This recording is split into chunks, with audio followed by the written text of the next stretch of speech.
तो हम लोग आज पढ़ने वाले हैं अल्टरनेटिंग करंट, एसी। एसी अगर अभी हम पढ़ रहे हैं तो अल्टरनेटिंग करंट जो हमारा चैप्टर का नाम है, तो इसमें हम सबसे पहले जो करंट जो मेनली हमारा जो होता है वो दो टाइप्स में हम उसको डिवाइड करते हैं, एक अल्टरनेटिंग करंट, दूसरा डायरेक्ट करंट। तो सबसे पहले हम लोग जानेंगे इस चैप्टर में कि हमारा डीसी करंट क्या होता है, डीसी क्या होता है, डायरेक्ट करंट क्या होता है। DC stands for direct current. ये क्या होता है, इसका हम लोग डिफिनेशन देखेंगे। एक्चुअली अगर हम बात करें तो बहुत जगह डायरेक्ट करंट के बारे में ये बोला जाता है कि if the magnitude of current and direction is not changing with time is direct current. बिल्कुल ऐसा नहीं है। डायरेक्ट करंट का अगर हम डिफिनेशन देखें तो डायरेक्ट करंट हमारा क्या है, it is the unidirectional flow of current. It is the unidirectional flow of current। मतलब जब करंट सिर्फ एक ही डायरेक्शन में फ्लो करे तो वैसे करंट को हम लोग डीसी करंट बोलते हैं, डीसी बोलते हैं, डायरेक्ट करंट बोलते हैं। तो ठीक है, but the magnitude of current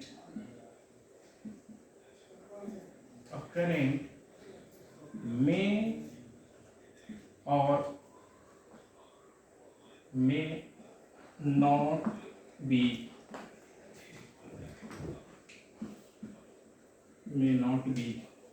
very big time।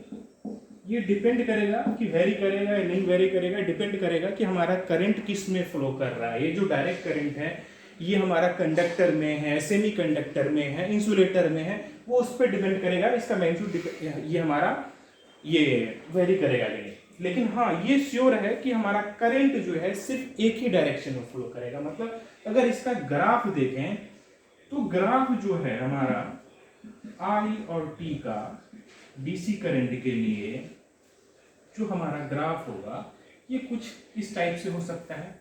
इस केस में आप क्या देख रहे हैं, इस केस में आपका जो करंट का जो मैग्नीट्यूड है एंड डायरेक्शन तो कांस्टेंट होना ही चाहिए, तभी वो डायरेक्ट करंट हो सकता है। यहां मैग्नीट्यूड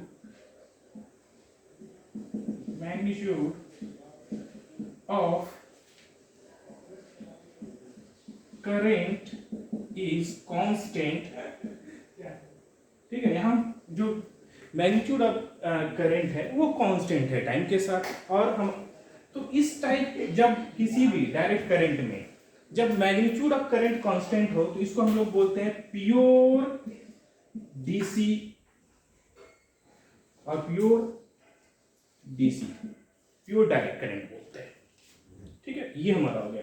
और अगर जनरली अगर हम बात करें डायरेक्ट करंट तो ये सारा हमारा डायरेक्ट करंट है।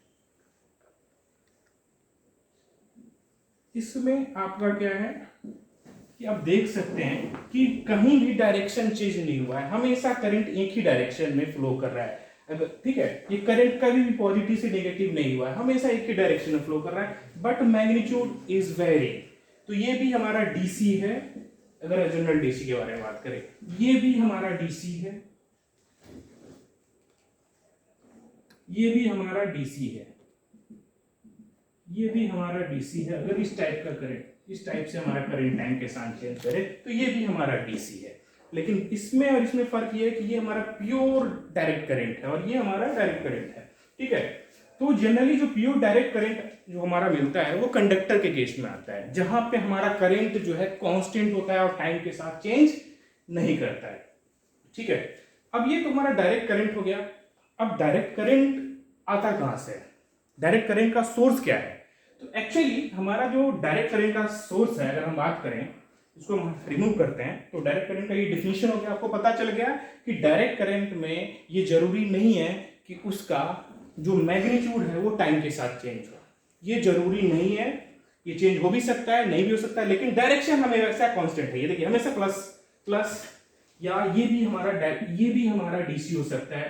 अगर मान लीजिए यहाँ पे निगेटिव में लेकिन डायरेक्शन कांस्टेंट है, ये भी डीसी है, ये भी डीसी हो सकता है। अगर हम बात करें, इसको रिमूव करें, बहुत सारा, कोई जरूरी नहीं कि ये प्लस में ही हो या माइनस में ही हो, कहीं भी अगर माइनस में है तो माइनस में ही रहेगा।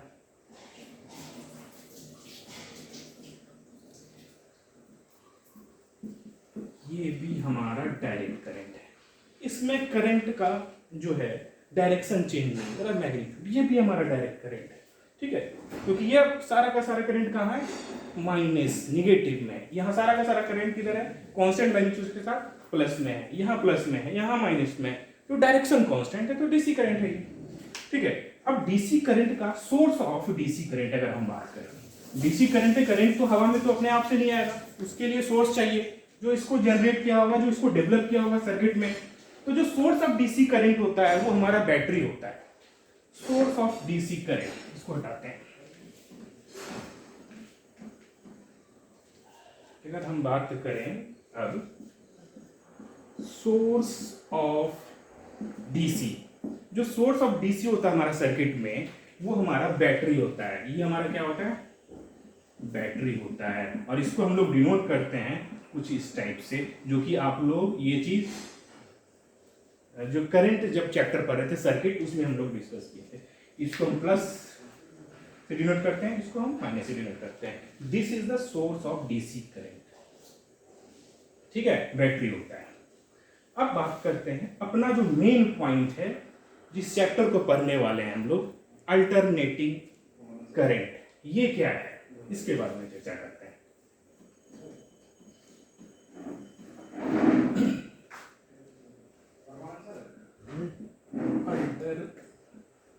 अल्टरनेटिंग करंट, और सबसे पहले हम बात करें अल्टरनेटिंग ईएमएफ के बारे में बात कर लेते हैं।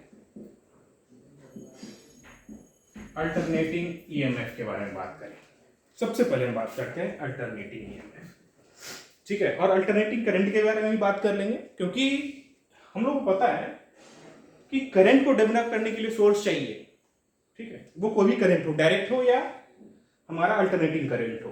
तो अल्टरनेटिंग करंट के लिए जो सोर्स होगा वो, उसको हम लोग बोलेंगे अल्टरनेटिंग ईएमएफ, ठीक है। तो सबसे पहले हम लोग अल्टरनेटिंग ईएमएफ को पढ़ते हैं और जानते हैं। तो अल्टरनेटिंग ईएमएफ का एक्चुअली मतलब क्या है, कि हमारा जो अल्टरनेटिंग ईएमएफ है, it is defined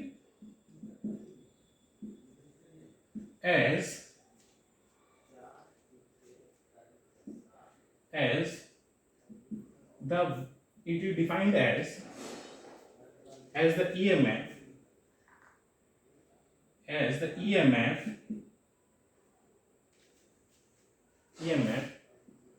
whose value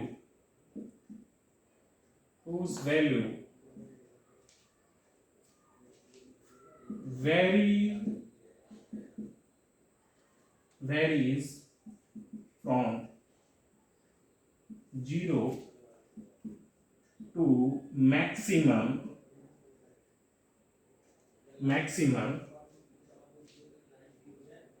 and whose value varies 0 to maximum and direction reverses periodically। मतलब अगर इसको हम अगर समझे ऐसे कि वैसा ईएमएफ जिसका मैग्नीट्यूड 0 से मैक्सिमम तक जाए, लेकिन उसका जो डायरेक्शन है पीरियडिकली, मतलब एक सर्टेन पीरियड में के बाद क्या होगा, वो डायरेक्शन चेंज होगा। जैसे अगर हम बात कर लें कुछ इस टाइप से, ठीक है। मान लेते हैं कि हमारा कोई एक ईएमएफ है,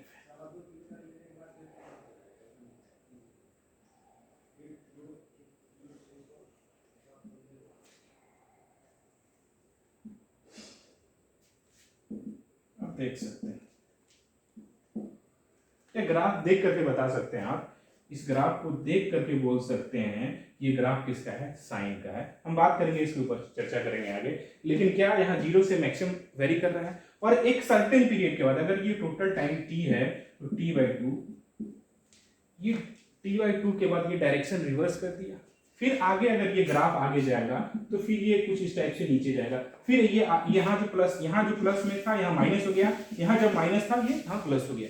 तो यही बोल रहा है कि डायरेक्शन रिवर्सेस पीरियडिकली, मतलब एक सर्टेन टाइम के बाद इसका डायरेक्शन क्या हो जाएगा, रिवर्स हो जाएगा, प्लस से माइनस, माइनस से प्लस, प्लस से माइनस, ये चलते रहेगा और मैग्नीट्यूड 0 टू मैक्सिमम वेरी करेगा।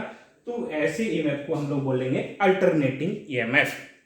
ठीक है, अब बात करते हैं, ये अल्टरनेटिंग ईएमएफ हो गया हमारा, कुछ इस टाइप से बात करते हैं। अब इसमें दूसरा जो टर्म आता है वो हमारा आता है साइनसॉइडल ईएमएफ। क्या होता है? Now we are going to talk about sinusoidal EMF. ठीक है,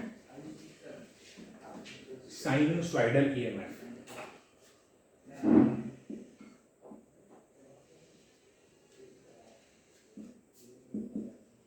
sinusoidal EMF,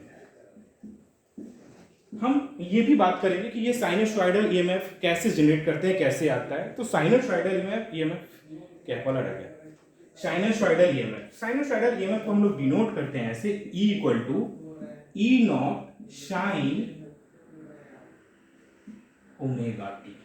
this is the sinusoidal EMF. मतलब जब हमारा ईएमएफ कुछ ये साइन कोसाइन इस टाइप का फंक्शन हो, इसको हम लोग बोलते हैं साइनसॉइडल ईएमएफ। तो ये हमारा साइनसॉइडल ईएमएफ है। तो किसी भी सर्किट में कैसे कब हमारा साइनसॉइडल ईएमएफ जनरेट होगा, तो अगला पॉइंट आप पढ़िए, हाउ टू जनरेट। ये हम इसलिए बता रहे हैं कि इस चीज को हम लोग पहले पढ़ चुके हैं। जब आप लोग इलेक्ट्रोमैग्नेटिक इंडक्शन पढ़े होंगे उस समय कुछ चीज पढ़े होंगे जो भी हम कनेक्ट करेंगे और आपको वो चीज समझ में आएगा, और ये अब उसका फीलिंग अब आएगा। तो how to generate sinusoidal EMF. ठीक है, तो क्या आप लोग पढ़े हो कि अगर हमारा कोई एक जो है लूप, किसी भी एक कंडक्टिंग वायर को के लूप को अगर हम लोग किसी कांस्टेंट मैग्नेटिक फील्ड में और यूनिफॉर्म मैग्नेटिक फील्ड में कुछ इस टाइप से है, इस टाइप से है, और अगर हम इसको रोटेट करते हैं तो आपको पता होना चाहिए कि किस ये इसका जो ये है फ्लक्स है, इसके थ्रू जो इस लूप के थ्रू जो फ्लक्स चेंज होगा किसी टाइम टी के साथ, वो कैसे होगा।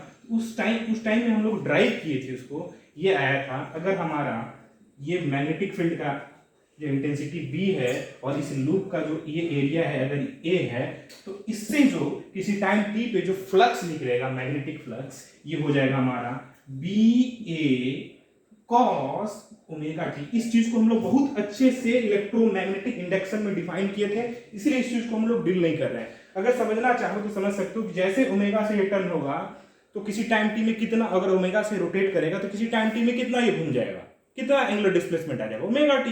तो दैट इज द एंगल। तो वो एंगल किसमें हो जाएगा, मैग्नेटिक फील्ड एंड इसके एरिया में, एरिया वेक्टर में, वो वहां पे आ गया है। जो कि हम लोगों को पता है कि magnetic flux is the dot product of magnetic field and area vector. तो दोनों के बीच का एंगल था, उस टाइम में बहुत अच्छे से डिटेल किए हम लोग डिस्कस किए थे। अब ये तो टाइम के साथ वेरी कर रहा है, तो हम लोग ये भी पढ़े हैं ईएमआई में, इलेक्ट्रोमैग्नेटिक इंडक्शन में, कि हमारा जब कभी भी किसी भी लूप से अगर मैग्नेटिक फ्लक्स टाइम के साथ चेंज करेगा तो उसमें एक ईएमएफ डेवलप होगा। तो ईएमएफ कितना डेवलप होता है, वो ईएमएफ जो होता है इंड्यूस्ड ईएमएफ, उसको डिनोट करते हैं ई से, ये होता है माइनस d∅dt। अब इसको ये फाई है ना हमारा फ्लक्स, मैग्नेटिक फ्लक्स, तो यहाँ रखिए तो आप इसको minus BA cos omega t dt। अब हम देख रहे हैं क्या कि हमारा क्या हम लिए थे कि हमारा B कांस्टेंट था, अब बोल सकते हैं कांस्टेंट लिए हैं, ठीक है, ओमेगा हमारा कांस्टेंट है, ठीक है। मतलब किसी भी एक वायर ऑफ लूप को अगर किसी भी यूनिफॉर्म मैग्नेटिक फील्ड के प्रेजेंस में अगर कांस्टेंट ओमेगा से हम लोग रोटेट करें तो इतना फ्लक्स होगा। तो हमारा B और A क्या हो गया, कांस्टेंट। तो कहाँ आ जाएगा ये, किसी भी कांस्टेंट का हम डिफरेंशिएशन इंटीग्रेशन नहीं कर पाते हैं, वो अगर उसके साथ कोई वेरिएबल मल्टीप्लाई है तो वो बाहर आ जाता है। तो ये हमारा हो जाएगा BA डी माइनस आ जाएगा यहाँ, और D cos omega T by D T. अब देखिए हम कॉस ओमेगा टी किसका डिफरेंशिएशन करेंगे, देखिए कॉस ओमेगा टी का डिफरेंशिएशन डी टी के रिस्पेक्ट में। तो आप लोग देखिए इसमें चेन रूल लगाएंगे हम, ठीक है। इस आई थिंक आपको ये डिफरेंशिएशन आ रहा होगा, तो इस चेन रूल से हम डायरेक्ट इसको सॉल्व कर लेंगे, और हम इसको ऊपर लिख रहे हैं, ठीक है। थोड़ा ध्यान दीजिएगा, ठीक है, और लिख लीजिएगा अच्छे से। अगर बात करें कि आपका इस चेन रूल, क्योंकि इस जो cos ओमेगा टी को dt के रिस्पेक्ट में हम लोग डायरेक्ट डिफरेंशिएशन नहीं करेंगे, क्योंकि हमारे पास कोई भी एक ऐसा फार्मूला नहीं है जब नीचे डिफरेंशिएशन में वेरिएबल कुछ और और यहाँ कुछ और हो। अगर ये थीटा है तो यहाँ भी थीटा होना चाहिए, लेकिन अगर नहीं है तो हम चेन रूल लगा करके हम लोग बनाते हैं, बाद में फिर उसको हम लोग रिप्लेस करते हैं। तो अगर हम डायरेक्ट चेन रूल से अगर इसको लिखें हम, तो इंड्यूस्ड ईएमएफ जो हमारा यहाँ पे हो जाएगा, ये हो जाएगा माइनस बी ए, ये ओमेगा जो कोएफिशिएंट ऑफ टी है वो बाहर आ जाता है डिफरेंशिएशन में, और यही अगर इंटीग्रेशन होता तो नीचे चले जाता है, ठीक है। और cos ओमेगा टी का डिफरेंशिएशन कितना हो जाएगा, माइनस साइन ओमेगा टी, ठीक है। तो ये माइनस माइनस क्या हो जाएगा, प्लस ई, ये क्या हो जाएगा, बी ए ओमेगा साइन ओमेगा टी। तो यही एक्चुअली आपका this is the sinusoidal alternating EMF. हम लोग ऐसे डेवलप करते हैं साइनसॉइडल अल्टरनेटिंग ईएमएफ, जिसमें ये जो आपका है इसको हम लोग बोलते हैं, इसको ई नॉट लिखते हैं, और ये एक्चुअली अब इसको क्या बोलेंगे ये चीज हम आपको अब बताएंगे। क्या आप लोग एसएचएम पढ़े हो? एसएचएम में याद करना कि एसएचएम में हमारा जो डिस्प्लेसमेंट होता था, अगर कोई एसएचएम एक्स के अलोंग हो रहा है तो डिस्प्लेसमेंट का इक्वेशन क्या आता था, x equal to a sin omega t। क्या उस चीज से कंपेयर करो तो आप, this is the amplitude of displacement, ये x, ये किसका इक्वेशन है, एसएचएम है, this is the equation of displacement. तो उसमें जो आपका a है, this is the amplitude of displacement. तो वैसे ही this is the equation of SHM of EMF, ठीक है, क्योंकि ईएमएफ में क्या होगा, पोलैरिटी टाइम के साथ चेंज होते रहेगा पूरा। तो ये आपका एक्चुअली क्या है, E naught is the amplitude of EMF, इसको बोलते हैं हम लोग पीक वैल्यू ऑफ ईएमएफ, इसको बोलते हैं पीक वैल्यू, बोल सकते हैं पीक वैल्यू ऑफ ईएमएफ और एम्पलीट्यूड ऑफ ईएमएफ। आप इस चीज पे फोकस कर सकते हो, कुछ भी रटना नहीं है, क्योंकि आप पूरा यहाँ पे जो भी आएगा अल्टरनेटिंग करंट में कंप्लीट, ये आपका current and electricity magnetism SHM उसका कंप्लीट एप्लीकेशन है। तो ये आपका पीक वैल्यू ऑफ ईएमएफ है और एम्पलीट्यूड ऑफ ईएमएफ है, ठीक है। तो यहाँ से हम बात कर लिए कि हम कैसे जनरेट करते हैं, और हम लोग अल्टरनेटिंग ईएमएफ के बारे में पढ़ लिए, कैसे जनरेट करेंगे ये भी पढ़ लिए। अब बात करते हैं तो इसका ग्राफ क्या हो सकता है, हमारा जो अल्टरनेटिंग ईएमएफ और साइनसॉइडल जो ईएमएफ जनरेट हुआ है, इस साइनसॉइडल ईएमएफ का ग्राफ क्या हो जाएगा। तो ये सिंपली साइन का ग्राफ है, तो कुछ इस टाइप से हो जाएगा, इस टाइप से। अगर हम इसका ग्राफ ड्रॉ करें, ये क्या हो जाएगा, ई, और ये टाइम के साथ इस टाइप से, ये क्या हो जाएगा, ई नॉट साइन, ये इसका ग्राफ है, ठीक है। अब बात करते हैं हमारा, ये तो अल्टरनेटिंग ईएमएफ के बारे में बात हो गया, क्योंकि बिल्कुल बात करना जरूरी है, क्योंकि यही alternating EMF will act as the source of alternating current. तो अब हम बात करते हैं कि अल्टरनेटिंग करंट क्या है, चलिए, ठीक है। इतना आई थिंक आपको समझ में आया होगा।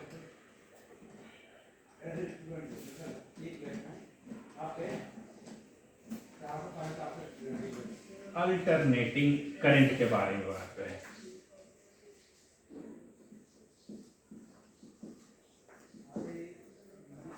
अब इसका डिफिनीशन अगर हम बात करें तो डिफिनीशन वही है, लेकिन अगर हम जनरल तरीके से बात करें थोड़ा सा एक अदर वे में हटके, कि जब कभी भी हम किसी भी रेजिस्टेंस से